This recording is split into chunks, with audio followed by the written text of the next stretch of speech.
Hi all, നമ്മളിന്ന് നോക്കുന്നത് embroidery frame എങ്ങനെ പ്രൊട്ടക്റ്റ് ചെയ്യാം. ഇതൊരു വുഡ് ടൈപ്പ് ഫ്രെയിമാണ്. അതുകൊണ്ട് തന്നെ നമുക്കിത് പല ഏരിയയിലും ഇങ്ങനെ റൗണ്ടാക്കി എടുക്കാൻ വേണ്ടിയിട്ട് ജോയിൻ്റ് കൊടുത്തിട്ടുണ്ടാവും.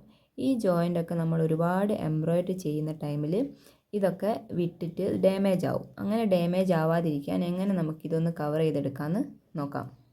ഇത് കവർ ചെയ്യാൻ വേണ്ടിയിട്ട് നമുക്ക് ഹോസ്പിറ്റലിലൊക്കെ ഉപയോഗിക്കുന്ന ഒരു മാസ്കിംഗ് ടേപ്പ് ഉണ്ടല്ലോ, ഒരു ഓഫ് വൈറ്റ് കളറിലുള്ള ആ ടേപ്പ് യൂസ് ചെയ്തിട്ട് നമുക്ക് ഇത് കവർ ചെയ്തെടുക്കാം. പക്ഷേ അതുപോലെ തന്നെ നമുക്ക് ഇതേപോലത്തെ ഒരു ഫാബ്രിക് ഇങ്ങനെ ഒരു 1.5 ഇഞ്ചിൽ കട്ട് ചെയ്തിട്ട് ഫാബ്രിക് കൊണ്ടും കവർ ചെയ്തെടുക്കാം. ഞാനിപ്പോൾ കാണിക്കുന്നത് ഈ ഫാബ്രിക് കൊണ്ട് കവർ ചെയ്യുന്നതാണ്. ടേപ്പ് ഉള്ളവർക്ക് അങ്ങനെയും ചെയ്യാം. ടേപ്പ് ഉള്ളത് കുറച്ചും കൂടി ഈസി ആയിരിക്കും. ഇത് ബുദ്ധിമുട്ടല്ല, പക്ഷേ നമ്മളിങ്ങനെ ചുറ്റി എടുത്തിട്ട് ശ്രദ്ധിച്ച് ചെയ്യണമെന്നേ ഉള്ളൂ. ഇതിപ്പോൾ കവർ ചെയ്യുന്ന ടൈമിൽ നമ്മളിപ്പോൾ ഫാബ്രിക്കാണ് യൂസ് ചെയ്യുന്നതെങ്കിൽ ഏതെങ്കിലും ഒരു ഗമ്മ് ഈ ഫ്രെയിമിൻ്റെ മുകളിലാക്കിയിട്ട് ഒന്ന് സ്പ്രെഡ് ചെയ്ത് കൊടുക്കുക.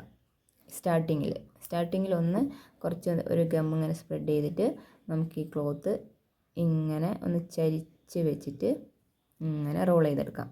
ഇങ്ങനെ റോൾ ചെയ്യുന്ന ടൈമിൽ നമ്മളിങ്ങനെ ഒരു ഡയഗണലായിട്ട് വരുന്ന രീതിയിൽ ഇങ്ങനെ റൗണ്ട് ചെയ്ത് ഇതിങ്ങനെ കവർ ചെയ്തെടുക്കാം. കുറച്ച് നന്നായിട്ട് ടൈറ്റിൽ തന്നെ ചെയ്യുക. ഇങ്ങനെ ചുളിവൊന്നും വരാതെ ഒരേ തിക്നെസ്സിൽ ഒരു സ്ഥലത്ത് തന്നെ 2-3 തവണ ചുറ്റാതെ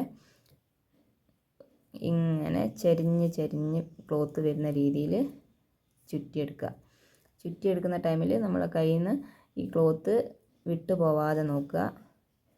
ഇങ്ങനെ കംപ്ലീറ്റ് ആയിട്ടും ഇത് കവർ ചെയ്ത് വരുമ്പോൾ ഇതിൻ്റെ സ്റ്റാർട്ടിങ് ഏരിയയിൽ എത്തുന്ന ടൈമിൽ വീണ്ടും നമ്മൾ കുറച്ച് ഗമ്മാക്കിയിട്ട് അവിടെ സ്റ്റിക്ക് ചെയ്ത് കൊടുക്കുക. ഇനിയിപ്പോൾ ഗമ്മാക്കാൻ കഴിയാത്തവർ നമ്മളിപ്പോൾ ഒരു കെട്ടിടുകയാണെങ്കിൽ ഈ ഏരിയയിലേക്ക് വെച്ചിട്ട് കെട്ടാതെ ഉൾഭാഗത്തേക്ക് വെച്ചിട്ട് കെട്ടാൻ ശ്രമിക്കുക. കാരണം നമ്മൾ ഇതിൻ്റെ മറ്റേ റിങ്ങും കൂടി കവർ ചെയ്യുന്ന ടൈമിൽ നമ്മളെ ഫ്രെയിമിന് ടൈറ്റ് കിട്ടില്ല.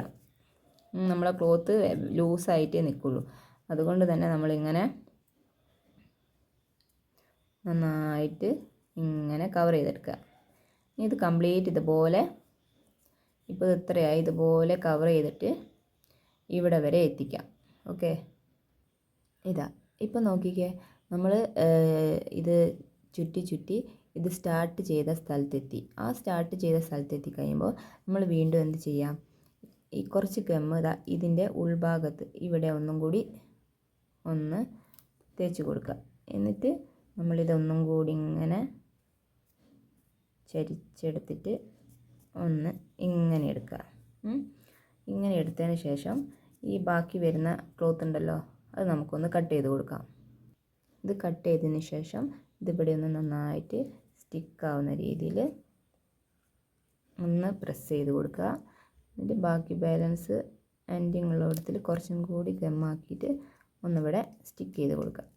അപ്പോൾ അങ്ങനെ നമ്മൾ ഈ ഒരു ഫ്രെയിം ആക്കിയെടുത്തു. പിന്നെ ഈ ത്രെഡൊക്കെ കാണുന്നുണ്ടല്ലോ, അതൊക്കെ നമ്മളൊന്ന് കട്ട് ചെയ്ത് കൊടുത്താൽ മതി. നമ്മൾ ഈ മാസ്കിംഗ് ടേപ്പ് യൂസ് ചെയ്യുകയാണെങ്കിൽ ഈ ത്രെഡൊന്നും ഇങ്ങനെ റാവൽ ഔട്ട് ആവില്ല ക്ലോത്തിൻ്റെ. ഓക്കെ, ഇനി ഇതുപോലെ ഈ ഫ്രെയിമും കൂടി ഒന്ന് ക്ലോത്ത് ചുറ്റിയെടുക്കാം. ഓക്കെ, നമ്മൾ ഈ ഫ്രെയിമും ചുറ്റുന്നത് ഈ ഒരു ഏരിയയിൽ നിന്ന് വേണം തുടങ്ങാൻ വേണ്ടിയിട്ട്. ഈ ഒരു ഏരിയയിൽ നിന്നാണ് നമ്മൾ തുടങ്ങിയത്.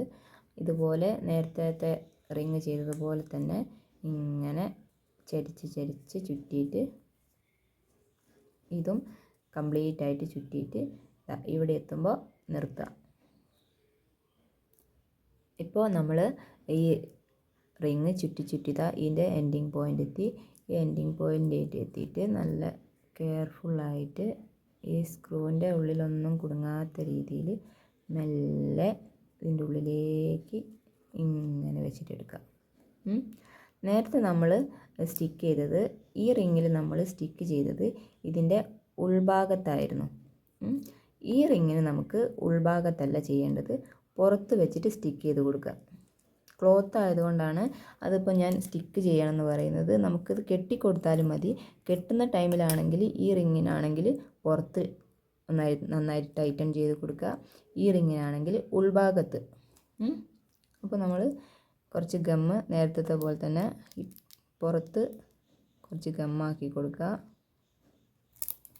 ഇത് നന്നായിട്ടൊന്ന് തേച്ച് കൊടുത്തതിന് ശേഷം നമുക്കിതൊന്ന് ഇങ്ങനെ സ്റ്റിക്ക് ചെയ്തെടുക്കാം. ഇങ്ങനെ സ്റ്റിക്ക് ചെയ്തിട്ട് ബാക്കി വരുന്ന ഭാഗങ്ങളൊന്ന് കട്ട് ചെയ്ത് കൊടുക്കാം. ഓക്കെ, ഇപ്പോൾ നമ്മുടെ 2 റിങ്ങും ഫിനിഷായി. ഈ 2 റിങ് ഇനിയിപ്പോൾ ഇതിൻ്റെ ഉള്ളിൽ വെക്കാൻ വേണ്ടിയിട്ട് ക്ലോത്ത് ചുറ്റിക്കൊണ്ട് കുറച്ചും കൂടി ഒന്ന് ലൂസാക്കി കൊടുത്തതിന് ശേഷം, ലൂസാക്കുന്ന ടൈമിൽ നമ്മൾ ഇവിടെ പിടിച്ച് വെക്കണം കേട്ടോ. എന്നിട്ട് ഇതിൻ്റെ ഉള്ളിലേക്ക് ഇങ്ങനെ ഇറക്കി കൊടുക്കുക. ഇത് ഫ്രെയിം പ്രൊട്ടക്ഷൻ കൂടാതെ തന്നെ നമ്മളെ ക്ലോത്ത് ഉണ്ടല്ലോ, ആ ക്ലോത്തിൻ്റെ കോട്ടൺ ക്ലോത്തൊക്കെ ആകുമ്പോൾ നമുക്ക് ഈ ഇതിൻ്റെ ഉള്ളിൽ വെച്ചിട്ട് നന്നായി ടൈറ്റൻ ചെയ്യുമ്പോൾ കോട്ടൺ ക്ലോത്തിന് ഒരു ഡാമേജും സംഭവിക്കില്ല. പക്ഷേ നമ്മൾ സിന്തറ്റിക് ടൈപ്പ്, അതായത് സിൽക്ക്, ആർട്ട് സിൽക്ക് അങ്ങനത്തെ ടൈപ്പ് ഫാബ്രിക്കിൽ എംബ്രോയ്ഡറി ചെയ്യുമ്പോൾ നമ്മളിങ്ങനെ ടൈറ്റൻ ചെയ്ത് വലിക്കുന്ന ടൈമിൽ ഈ ഒരു എഡ്ജ് തട്ടിയിട്ട് നമ്മളെ ക്ലോത്ത് ഡാമേജ് ആവും. ഇങ്ങനെ ഒരു ടേപ്പോ അല്ലെങ്കിൽ ക്ലോത്തോ ചുറ്റിയിട്ടില്ലായിരുന്നെങ്കിൽ. ഇപ്പോൾ ഇങ്ങനെ ചുറ്റിയത് കൊണ്ട് നമ്മളെ ക്ലോത്തിനും ഒരു ഡാമേജും സംഭവിക്കില്ല, നമ്മൾ ഫ്രെയിമിനും ഒരു ഡാമേജും സംഭവിക്കില്ല. ഓക്കെ,